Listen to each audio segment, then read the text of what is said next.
Jorge Newbery International Airport, Buenos Aires. August 31, 1999. On the apron, a Boeing 737-204-seat passenger airliner of Líneas Aéreas Privadas Argentinas, LAPA, is preparing to operate domestic flight MJ3142 on the Buenos Aires-Córdoba route.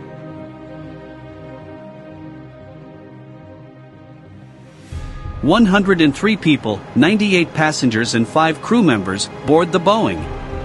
And an experienced crew is preparing to fly the liner. The captain is 45-year-old Gustavo A. Weigel. Co-pilot, 31-year-old Luis A. Echeverry. There are 3 flight attendants working in the aircraft cabin."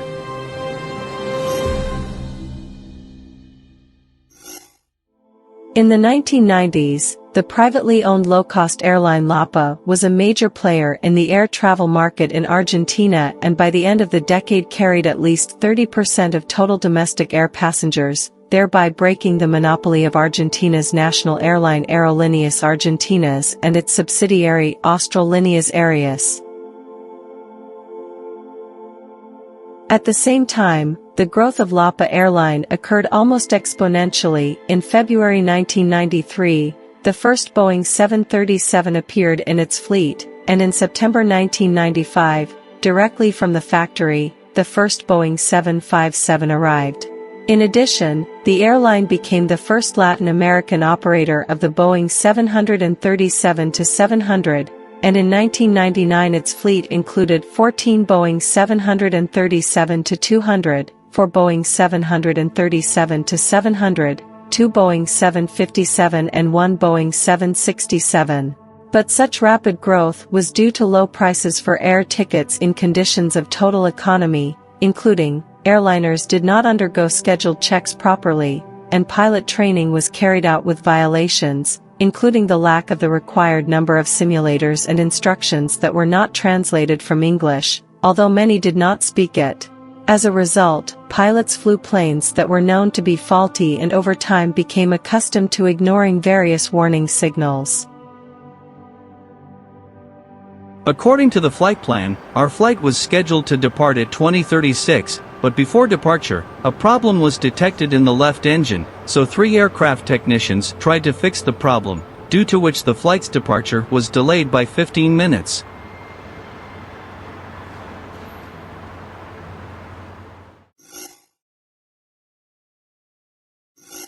LAPA 3142 cleared for takeoff from runway 12. I understand you are ready for takeoff. At 2050 for the dispatcher gives permission to our crew to take off and the plane begins its takeoff run. Let's take off. Okay, takeoff mode. The crew switches the throttles to takeoff mode, the power increases and the speed increases. But at this time, another warning signal suddenly goes off in the cockpit, indicating that the plane is not in a takeoff configuration, but the pilots habitually ignore it. In the current situation, while the speed has not reached takeoff and the point of no return has not yet been passed, the crew should immediately abort the takeoff. But for pilots who are accustomed to flying faulty planes, this seems like something normal and the plane continues to take off. No, damn it. What the hell is going on again? Takeoff mode, speed is increasing. I don't know what it is, he's old, everything's fine. 80 knots. I confirm. V1. Rotate. V2. At a speed of 135 knots, the airliner lifts off the runway, and at this time, the steering wheel begins to shake. This indicates that the aircraft does not have enough lift and that the aircraft will soon enter stall mode. What the hell is going on? The plane rises into the air just a couple of meters and its altitude continues to fall. After flying in this position for several seconds, the Boeing 737 descends onto the runway. The crew switches the engines to idle mode, but the speed is too high and the remaining runway is not enough for safe braking. Brakes. Let's roll out now. Pilots begin activating the thrust reversers, which are located behind the engines and direct the exhaust forward to quickly slow the plane down after landing. To do this, they need to move the throttles to the idle position, then raise the reverse control levers to the top to increase reverse thrust. But the right reverse control lever does not work and the engine is switched to gas mode. LAPA 3142, what's going on with you? A few seconds later, the airliner rolls off the runway, crosses Costanera Avenue, and hits 8 cars, and at high speed crashes into a gas distribution station. A fuel spill on the hot engines and a gas leak from a damaged gas control station led to a fire that destroyed the aircraft.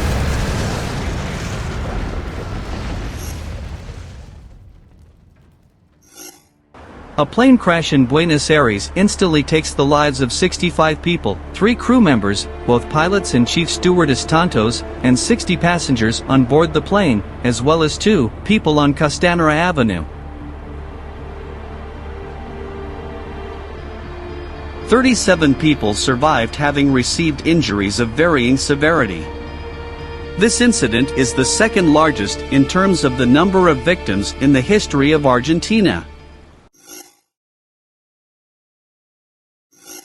The investigation into the cause of the crash of Flight MJ3142 was carried out by investigators from the National Civil Aviation Accident Investigation Committee. The final report of the investigation was published on May 18, 2000.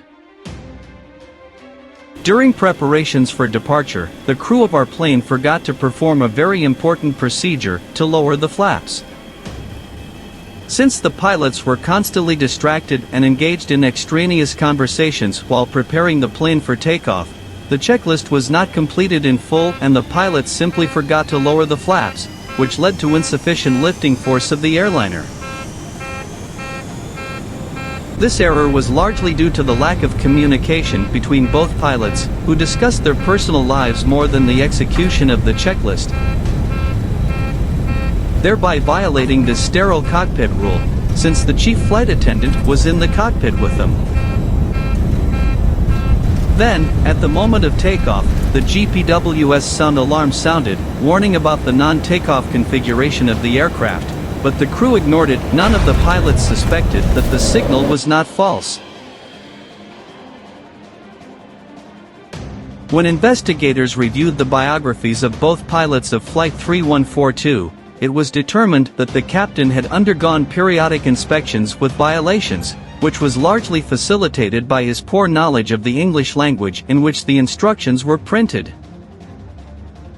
But the LAPA airline management turned a blind eye to this so as not to spend money on additional training and to avoid reducing the number of pilots. The investigation was also able to discover errors in the airline itself and bring its management to justice. This led to a significant erosion of LAPA's credibility, which, coupled with the economic crisis going on at the time, created significant financial problems and ultimately led to bankruptcy in 2003.